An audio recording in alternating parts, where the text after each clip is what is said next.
Well, welcome. In this video, we're going to be looking at the inverse sine function. If you recall, we've already talked about the inverse cosine function. And the inverse cosine function, that was where we restricted the domain to be from 0 to 180 degrees, or from 0 to pi radians. Because remember, if we didn't do that, if we didn't restrict the domain to be between those two values, the inverse of the cosine function would not be a function. Well, if we look here at the sine function, so we can see that the graph of the sine function, remember it starts at 0, 0, and it's the sine wave that goes infinitely in both directions.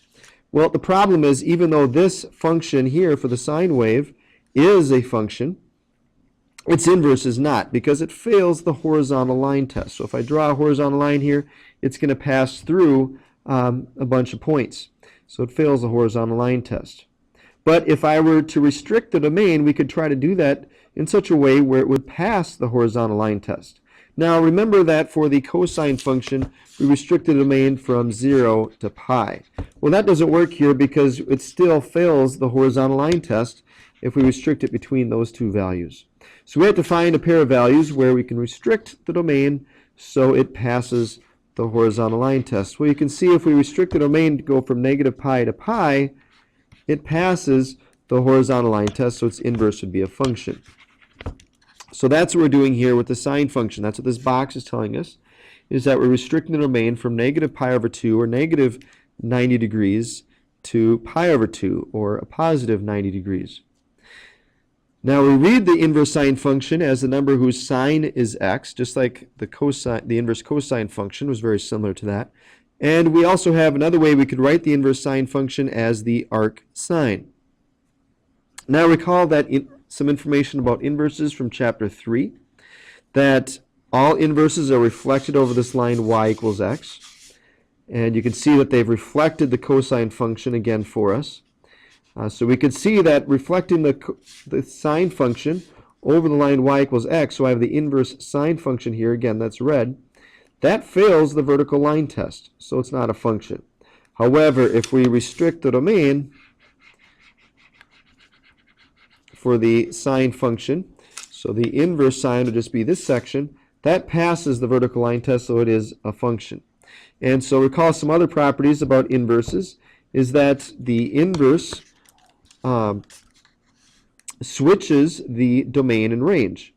So what was the domain is now going to be the range. So originally, if we restricted the domain to be from negative pi over 2 to pi over 2 for our original function, the range is now going to be that restriction from negative pi over 2 to pi over 2.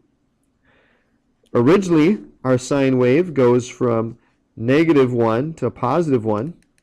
That would be my range. So now that's going to be my domain, is going to go from negative 1 to positive 1 in the inverse. So again, the inverse switches the domain and range from the original function. So what I have here is a unit circle to help you keep these straight. So remember that the inverse cosine function is restricted to be along from 0 to 180 degrees, or from 0 to pi radians. Our inverse sine function is restricted to be between negative 90 degrees and 90 degrees, or negative pi over 2 and pi over 2 radians. So that's a nice little figure to help you keep these straight when we're working some of these problems out. Now let's look at this first example together, the inverse sine of negative square root of 3 over 2. We want to figure out what this is in radians. Now the sine, we're trying to figure out what the sine of what angle would give us negative square root of 3 over 2. Well, now you might think that that could be in two quadrants, quadrants 3 and quadrant 4, because both of those quadrants is where the sine values would be negative. But the problem is we're not looking at quadrant 3, we're looking at our values have to be in quadrant 1 or 4. And so the sine of the inverse sine of negative square root of 3 over 2, that's going to be 300 degrees. Because at 300 degrees, the sine of 300 is negative square root of 3 over 2. Well, it says to convert, well, first off, before we even convert this to radians, 300 degrees is not in our restricted domain. It's got to be between negative 90 and 90. So 300 degrees will be somewhere around here. Well, you could either think of that, well, that's 60 degrees shy of 360, so that's a negative 60-degree rotation. Or we could look at this as being, well, 300 degrees minus 360 gives us a negative 60 degrees. Now it's important that we recognize it's a negative 60 degrees because that'll throw off our answer if not. So now negative 60 degrees, that is within our restricted domain of being between negative 90 and 90. So now what we're going to do is we're going to convert this to radians. To convert to radians, we multiply by pi over 180. So now I can reduce this. I can see that they're both divisible by 10, so I get negative 6 over 18, negative 6 pi over 18. And that's reducible because 6 goes into both of those, so this reduces to negative pi over 3. There's your answer. So your first step is to figure out what our value is going to be in degrees. If that value is not within our restricted domain, make sure we could change it to its within our restricted domain. So we did that here to get negative 60 degrees. And then if they ask us to write our answer in radians, we have to do that conversion. So why don't you guys try this next one on your own. So why don't you pause the video and hit play when you're ready to check to see if you have the correct answer. Okay, so see how you did. You should have gotten negative pi over 6 as your answer. Here's how you do that. First off, the inverse sine of negative 1/2 is at 330 degrees. Again, that's not in our restricted domain, so we convert that to be negative 30 degrees. But again, your answer's got to be in radians. If they asked us to put our answer in degrees, that would be our answer, negative 30 degrees. But they asked for our answer in radians, so we convert it to radians by multiplying by pi over 180. Reduce that, you get negative pi over 6. Now let's look at this next example. So suppose theta is an angle in a triangle with the sine of theta is 0.7214. We've got to estimate theta in degrees. Now it's important to remember, just like for the inverse cosine function, we have this rule that the sine of the inverse sine of theta equals theta, or we could say the inverse sine of theta equals theta. So for this problem, in order to figure out what theta is, we would take the inverse sine of both sides. And when you do that, we get theta is the inverse sine of 0.7214. Now to do that on your calculator,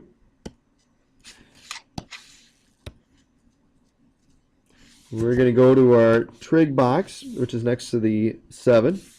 We want to access the inverse sine. Now we type in 0.7214. Again, you want to make sure too that your calculator is in degree mode. You can do that by dragging your cursor over the sprocket. We can see that it's in degree mode. So now I can hit enter. And we get 46 point, we can round this to 46.2 degrees.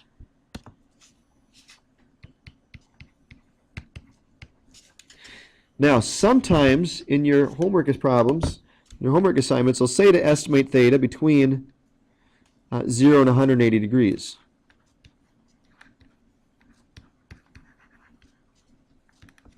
Now if they do that, they want to know all the values of the angle between 0 and 180. That would give us where the sine of that angle would be 0.7214. Well, here's what you got to remember. We have that supplements theorem, which tells you that you can take 180 minus 46.2, and that'll give us the same value. So all you have to do to find the other angle measurement is take 180 minus 46.2. When you do that on your calculator, we get 133.8. So if you were to take and test this out and take the sine of 133.8, sure enough you get 0.72 as your answer approximately. So why don't you guys try this next one on your own, and I want you to find all the angles between 0 and 180 degrees that have that sine value. So don't just find the one your calculator gives you. Make sure you know how to find the other one as well. So why don't you guys take a minute and pause the video and hit play when you're ready to check to see if you have the correct answer. Okay, let's see how you did. You should have not only gotten 15.17 degrees or 15.2 degrees, but when you subtract that from 180, you get the other angle measurement that has the same sine value, which would be 164.8 or 164.83 degrees, depending on what you rounded to.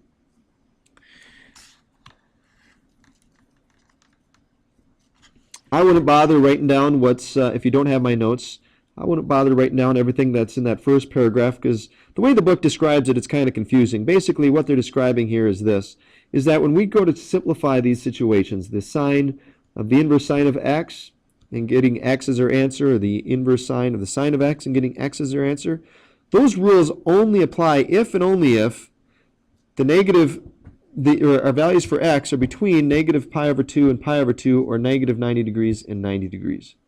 If that is not the case, that rule of the sine of the inverse sine of x equals x and the inverse sine of the sine of x equals x would not be true if our values for x are outside of the restricted domains. So when they say explain why the inverse sine of the sine of 5 pi over 4 does not equal the 5 pi over 4, the reason why is because 5 pi over 4 is bigger than pi over 2. And you might not know how to figure that out, but here's an easy way to see that. 4 pi over 4 would be the same as 1 whole pi, but then we'd be left with another 1/4 pi, because 5 pi over 4 is the same as 1 and 1/4 pi. So again, that's much larger than pi over 2. So your answer here would be that the reason why these are not equal is because 5 pi over 4 is outside the restricted domain.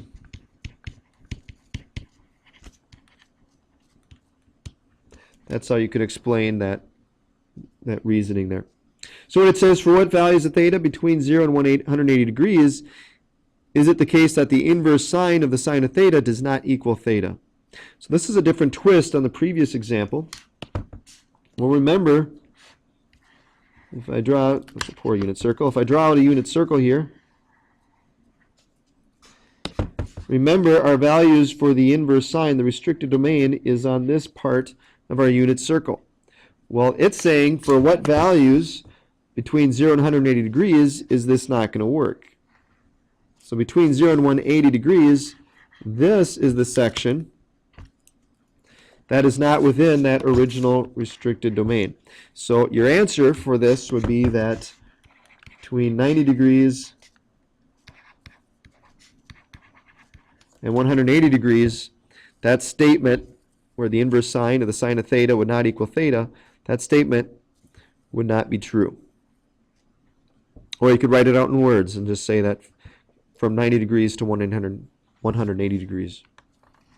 Let's look at this last story problem. It will be done here. It says an 18-foot ladder leans against a building as shown at the right. Express theta, the measure of the angle the ladder makes with the ground, as a function of h, the height of the top of the ladder. Now the way that's phrased is we want to have an equation where the equation is solved for theta. So if I look at my diagram here, so this is theta. Even though they don't tell us, we can assume this is a right triangle because we can assume that the building is going to be perpendicular to the ground. And the height that the ladder is leaning against the building, that height would be opposite our angle, and the length of the ladder would be our hypotenuse. So using this information, the fact that it's a right triangle and we're given the opposite and the hypotenuse, the opposite leg and the hypotenuse, we're going to use the sine of the angle. We're going to use the sine ratio. So that would be the height divided by 18. Now the way that this problem is worded, we want to solve for theta. So I'd take the inverse sine of both sides to get theta by itself. And this would be my formula. It'd be the theta is equal to the inverse sine of our length h divided by 18.